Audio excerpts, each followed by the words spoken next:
हम चर्चा भी करते हैं अनुज ने साफ साफ कहा था कि सब्सटेंशियल गैप डाउन हो तो प्लीज़ शॉर्ट मत कीजिएगा, स्ट्रॉन्ग चांसेस है रिकवरी की। और डे लोस अगर आप देखें एक समय ये रिकवरी 65 रुपये की थी और अब हालांकि अभी भी 40 रुपये की रिकवरी है, but it's now down about I think 25 रुपये।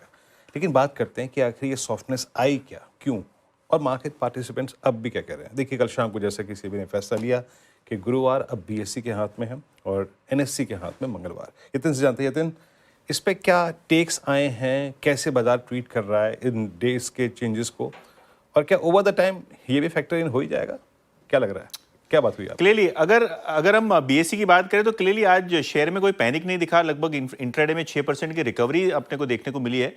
न्यूज़ समझ लेते हैं। बीएससी को गुरुवार और एनएससी को मंगलवार का दिन जो है वो दिया गया है। दोनों एक्सचेंजेस ने मंगलवार और गुरुवार रिस्पेक्टिवली अप्लाई किया था और वो एप्लीकेशन को अप्रूव किया है सेबी ने। तो एनएससी ने मंगलवार की मांग की थी, उनको मंगलवार मिला है, और बीएससी ने गुरुवार की मांग की थी, उनको गुरुवार दिया गया है।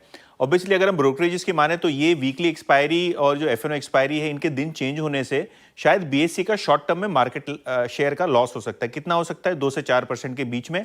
हालांकि शॉर्ट टर्म में लगभग 15 से 20% का वॉल्यूम लॉस हो सकता है, जिसके कारण 7-8% अर्निंग्स पे इंपैक्ट आएगी।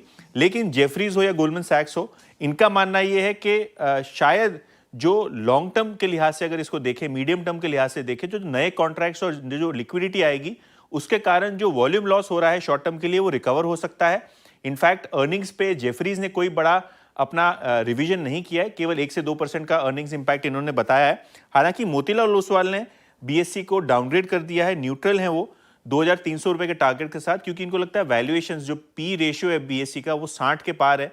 तो वो हिसाब से वैल्यूएशन के लिहाज से इन्होंने थोड़ा न्यूट्रल रेटिंग किया है। और इनको लगता है कि जो एक्सपायरी शिफ्ट हुई है बीएससी की मंगलवार से गुरुवार से को, तो 3 से 4% का मार्केट शेयर लॉस होगा, जिसके कारण 9 से 12% का ईपीएस अनुमान FY 27 तक घटता हुआ नजर पड़ सकता है।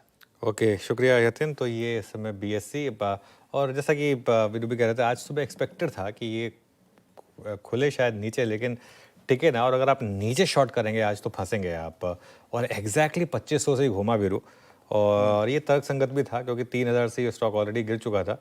और लेकिन एक चीज़ मैं ऐड करूँगा यहाँ पर, मुझे लग रहा है कि इसमें ना अब थोड़ा सा 3000 क्रॉस करने में थोड़ा टाइम लगेगा। ऐसा भी नहीं है कि बस ये वापस 3000 बहुत जल्दी क्रॉस कर लेगा, क्योंकि है तो नेगेटिव ये, ऐसा नहीं है कि नेगेटिव नहीं है। इम्पैक्ट तो पड़ेगा, वॉल्यूम्स पर इम्पैक्ट पड़ेगा।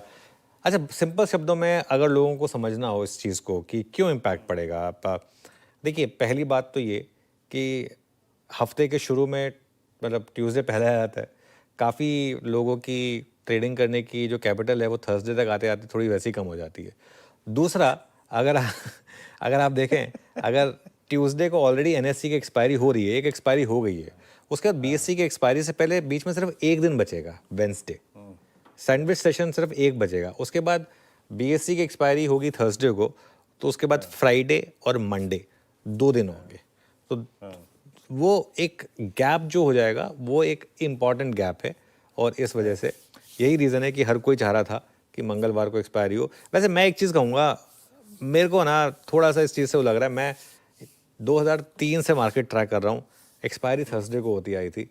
अब वो एक ट्रेडिशन जो है, अब वो 22 साल बाद चेंज हो रहा है।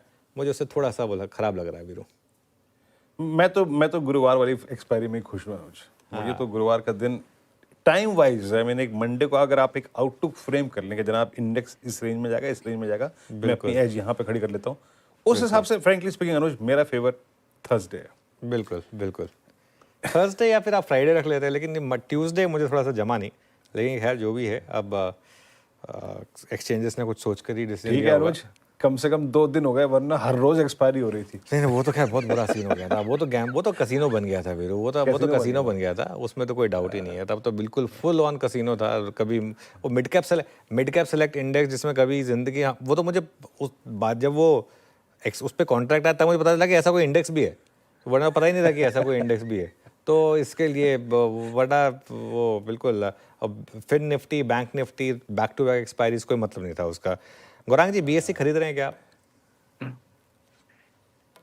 देखिए अनुज भाई, एक बहुत ही सरल और समझने वाली बात यह है कि अगर भारतीय शेयर बाजार क्षेत्र, यानी कि इंडियन कैपिटल मार्केट्स, ये क्षेत्र हमारी टीम को पसंद आता है, कैंप्स पर खरीदारी की राय है, लेकिन मैं बिल्कुल मानता हूँ अभी जैसे बातचीत हो रही थी, यतिन बता रहे थे कि छोटी अवधि में शायद कुछ असर पड़ सकता है, ये मंगलवार, गुरुवार जो भी एक्सपायर, लेकिन आखिरकार जिसको सौदे करने हैं, वो सौदे करेंगे।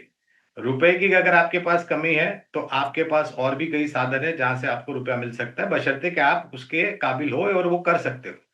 जहां तक रहा सवाल बीएससी का या फिर सीडीएसएल का या फिर दूसरी अन्य कंपनियों का, तो मैं ये मानता हूं अनुज भाई कि ये कंपनियां जो शेयर बाजार से जुड़ी हुई हैं, मैं मात्र उदाहरण दे रहा हूं, कोई राय नहीं दे रहा, तो बाजार अच्छा करेगा आने वाले 3-5 साल या उससे ज्यादा, तो ये कंपनियां भी अच्छी करेगी। एक कंपनी जो हमें पसंद आती है, जैसे मैंने नाम बताया, कैंप्स, कंप्यूटर एज मैनेजमेंट, ये कंपनी हमें पसंद आती है और मैं उम्मीद रखता हूं कि आने वाले समय में एनएससी के आईपीओ की बातें और एनएसडीएल की आईपीओ की बातें, ये मेरे ख्याल से इस क्षेत्र पर काफी प्रभावशाली रहेंगे और सकारात्मक असर आने की उम्मीद है। सकारात्मक असर आने की उम्मीद है, तो कैंप्स ये पसंद आ रहा है गौरांग जी को इस पूरे स्पेस में, ये रडार पर रख सकते हैं आप। चलिए